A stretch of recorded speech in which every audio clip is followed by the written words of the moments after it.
Israel दुनिया का एकमात्र यहूदी देश जिसकी आबादी करीब 90 लाख है और एरिया के मामले में इतना छोटा है कि भारत की हरियाणा स्टेट में ही 2 इजराइल जितने देश निकल जाएंगे।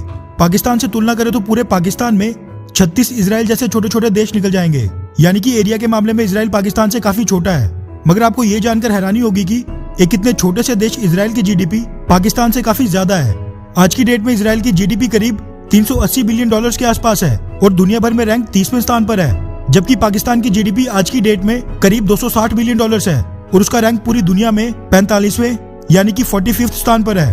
अगर आज इजराइल भारत की एक स्टेट होता तो सभी स्टेट्स में वो जीडीपी के मामले में महाराष्ट्र के बाद दूसरे नंबर पर आता, क्योंकि भारत के महाराष्ट्र स्टेट की जीडीपी भारत में सबसे ज्यादा करीब 430 बिलियन डॉलर्स है और दूसरे नंबर पर अभी 250 बिलियन डॉलर्स पर तमिलनाडु आता है। यानी कि भारत के एक राज्य तमिलनाडु की जीडीपी पूरे के पूरे पाकिस्तान के बराबर है। वैसे इजराइल यहाँ तक रातों रात नहीं पहुंचा है और उसने इस मुकाम तक पहुंचने के लिए काफी मेहनत की है। बस यही कारण है कि इजराइल आज इतना मजबूत हो गया है कि अरब और बाकी के मुस्लिम देशों को भी इजराइल के आगे घुटने टेक कर उससे दोस्ती करनी पड़ रही है। इजराइल की कमाई का एक साधन हथियार बेचकर होने वाली कमाई भी है, क्योंकि इजराइल अपने छोटे छोटे और हाईटेक हथियारों के लिए भी जाना जाता है और हाल ही में उसके हारोब कामिकाजी ड्रोन्स ने आर्मेनिया और अजरबैजान युद्ध में भी अपना जलवा दिखाया था। बस यही कारण है कि इजराइल एक तरफा खुलेआम चाइना के खिलाफ जाकर भारत को हथियार बेचकर हर संभव मदद करने की बात करता है, क्योंकि अमेरिका के होते हुए तो वो चाइना को हथियार और टेक्नोलॉजी कभी भी ट्रांसफर नहीं कर सकता। इसीलिए वो हमेशा हर मुश्किल स्थिति में भारत को ही हथियार मुहैया करवाता है और ये उसकी कमाई का एक बड़ा साधन भी है।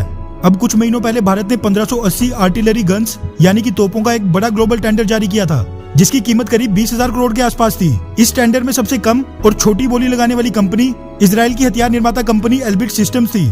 मगर अब सरकार पर डीआरडीओ और कल्याणी ग्रुप का दबाव है कि बेशक 2-4 पैसे ज्यादा लगे, लेकिन ये टेंडर आत्मनिर्भर भारत के लिए स्वदेशी कंपनी को ही दिया जाए।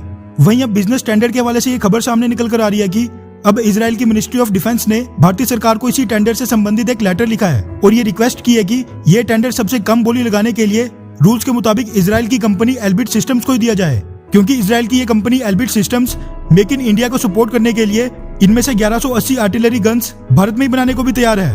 वहीं सरकार ने इसी साल अगस्त के महीने में 101 डिफेंस इक्विपमेंट्स और आइटम्स पर बैन लगाकर उनकी एक लिस्ट जारी की थी, जिसमें चौथे नंबर पर यही 155 mm 52 calibre towed artillery guns हैं। दूसरी तरफ जो डीआरडीओ और Kalyani group public private partnership के तहत आर्टिलरी गन्स बना रहे हैं, इसी साल सितंबर महीने में ट्रायल्स में फायर करने पर उनकी बैरल ही फट गई थी और इस हादसे के दौरान 4 आर्मी के जवान बुरी तरह घायल भी हो गए थे।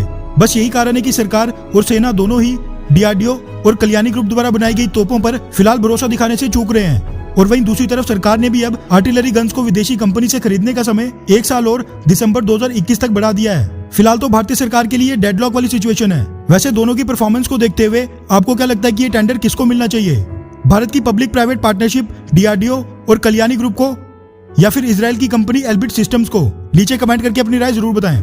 अच्छा सुनो, चैनल को सब्सक्राइब करो, उसके बाद घंटी बजा देना ताकि अगली वीडियो आपसे मिस ना हो पाए। Thank you.